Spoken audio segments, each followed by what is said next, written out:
Good afternoon. This is TTT Live, Talk City 91.1 FM and TTT Live online on Facebook. I'm Dike Rostant with your TTT News Update. In a case of Peter paying for Paul, National Security Minister Stuart Young has announced a change in operating hours for bars across the country. He said public health regulations will be amended to reflect this. The new opening operating times are from 8 a.m. to 8 p.m. Now, this comes on the heels of a warning by Prime Minister Dr. Keith Rowley on the weekend. Minister Young said patrons at bars will not be allowed to put the lives of the entire population at risk. Taken this step to give another opportunity, not so much only to the bar owners and operators, but more so the patrons and the persons going to the bars and congregating on the roads, pavements outside of the bars. So the first step is today we will roll back and bars will now be required to close at 8 p.m. on a daily basis, at 8 a.m. We are reminding persons that the congregation of people inside of these areas, these bars, is limited to 25, but also outside, more importantly, in the public spaces, persons are not allowed to gather in groups of more than 25.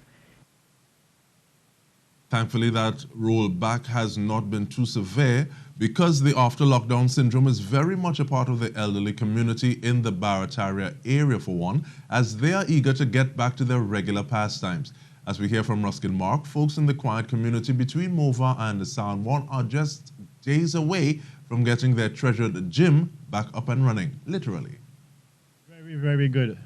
And I'd love to see how the Asian people is enjoying the gym, because we have never seen this before.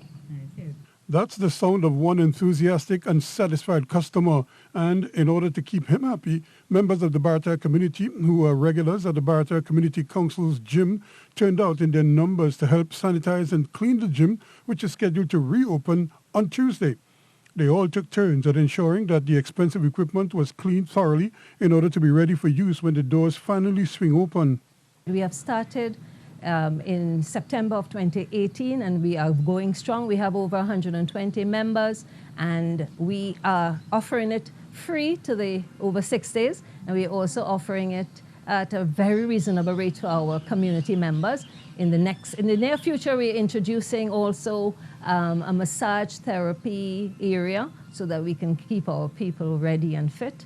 The gym is just 1 year old, but has already assumed a very crucial role among the amenities being offered at the community center, which is normally a beehive of activity catering to one and all.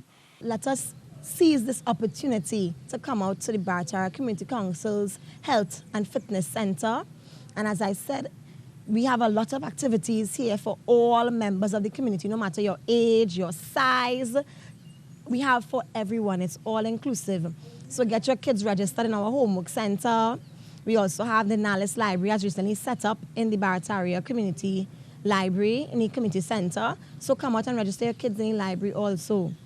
With notables like Heather Headley, Marvin Faustin and Tony Gray emanating from the area, Barataria is quietly looking after its own. And the gym at the community center is the hub of activity that is driving this community, with an invitation for all to be a part of the action. Ruskin Mark, TDT Sports.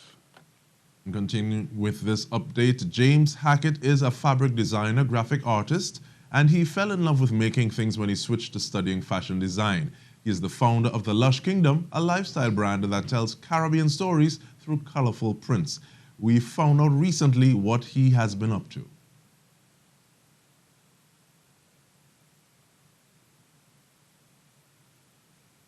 When we first started our quarantine measures, but it provided an opportunity for me to do more of what I do, which is to design prints and come up with wonderful ideas for Lush Kingdom. So it's been fun working on that aspect up to this point so far. Now, how is this different from your usual operations? Sorry, how has things changed? How is this a little different from the work that Lush Kingdom normally does? Actually, it's not that much different, to be honest. I've always worked digitally a lot.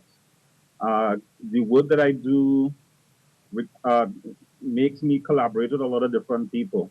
to get the things that I have available on the store, available for people to purchase. The only thing that is different now is that there aren't as many pop-up shops, so there's not any live events, but I do use a lot of social media to communicate with folks who would like items from Lush Kingdom. I've already had my website up and running, so this was just a matter of putting all those things together and working as usual with a little more intensity. Okay. Now, one of the things I want to ask about is your aesthetic for you to describe it. And I say that because I appreciate that you have the designs and stuff. Incidentally, the only bag that I ever jealous somebody, I think I maljo the bag, was one that was done by you. And I'm saying, okay, well, this looks kind of like what I'm about. But you also cater to a level of presence or people with size, Caribbean bodies. So what are you? What is going through your mind when you say, okay, well, this is something that I want to do? So Lush Kingdom is really supposed to be a wonderful portrait of who we are truly. If we were to honestly look around ourselves, for example, like with the woman, most of the women who are my friends, people that I know, people that I interact with, have a particular shape, a particular size. So I think as much as I can, I would like to represent that person because they feel very real to me. And it continues on in terms of the colors and the shapes and the patterns that I try to do. It's just a reflection of Trinidad, Caribbean, our experience, and a lot of fantastical elements in there added, because I think people like that kind of stuff. Wonderful stories. Okay, but looking at some of your posts, I see you have a hashtag Rona Diaries. Take us through that, please. So Rona Diaries was, it really was an attempt to kind of deal with some of the frustrations that some of us may have been going through during this difficult period.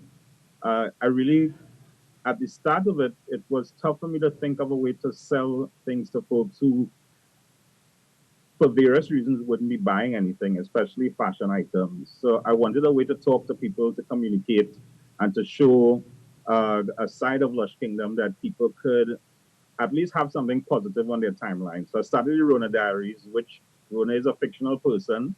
The name should be obvious because it's a version of the current situation that we have going on. So this was just like a person day-to-day diary, just kind of commenting on different things that were happening from day to day. So I wanted to do that.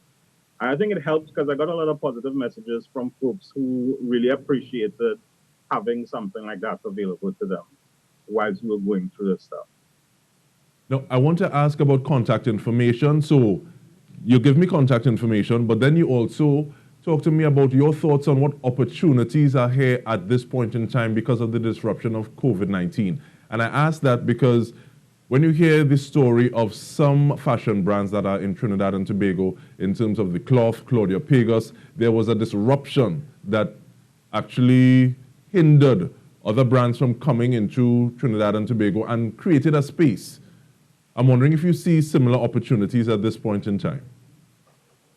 I think it's a very good time for local brands because to be honest, like most of the brands right now have been doing their work, creating items here, creating wonderful designs that have mostly been produced here. I think now we have an opportunity, and I intend to take advantage of that to really showcase and provide a wonderful option for people who want, great items from our local designers. And I've just started to do that, and I hope to continue to increase on it as we go forward. Now, I've seen some masks, and hopefully we're able to put them up so that other people looking at this can see. But how do people contact you in terms of Lush Kingdom, be it wanting to get fabric, wanting to get masks, or just wanting to see some of those posts? So the website, I maintain my website regularly, thelushkingdom.com.